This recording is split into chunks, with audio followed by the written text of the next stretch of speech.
নমস্কাৰ বন্ধুসকল, গুৱাহাটী ইউনিভাৰ্চিটিৰ BA 5th ছেমিষ্টাৰৰ মেজৰ আৰু জেনেৰেলৰ ৰিজাল্ট কোনদিনাখন দিব, লগতে মেট্ৰিকৰ ৰিজাল্ট কোনদিনাখন দিব, এই ভিডিঅ'টোত আলোচনা কৰিম। গতিকে ভিডিঅ'টো অকণো স্কিপ নকৰি শেষলৈ চাই থাকিব। গুৱাহাটী ইউনিভাৰ্চিটিৰ BA 5th ছেমিষ্টাৰৰ মেজৰ আৰু জেনেৰেলৰ ৰিজাল্ট 4/6/2020 অৰ্থাৎ 4 জুন তাৰিখে আপোনালোকক দিয়া হ'ব। অহা বৃহস্পতিবাৰে গুৱাহাটী ইউনিভাৰ্চিটিৰ BA 5th ছেমিষ্টাৰৰ ৰিজাল্ট দিয়া হ'ব। আপোনালোকে ৰিজাল্ট চাব পাৰিব। ভিডিঅ' ডেছক্ৰিপশ্যনত মই ৰিজাল্টৰ লিংক দিছোঁ, তাত গৈ আপোনালোকে ৰিজাল্ট চেক কৰিব পাৰিব।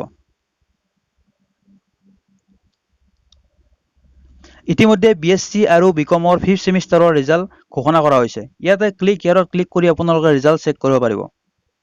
সেৱা HLC result 2020 be declared on 6 June. অহা জুনৰ 6 তাৰিখে মেট্ৰিকৰ ৰিজাল্ট ঘোষণা কৰা হ'ব। 14টা ৱেবছাইট যোগে সেৱাই ঘোষণা কৰিব ৰিজাল্ট। আপোনালোকক এই ৱেবছাইটকেইটা মই ভিডিঅ' ডেছক্ৰিপশ্যনত দিছোঁ, তাত গৈ ৰিজাল্ট চেক কৰিব পাৰিব।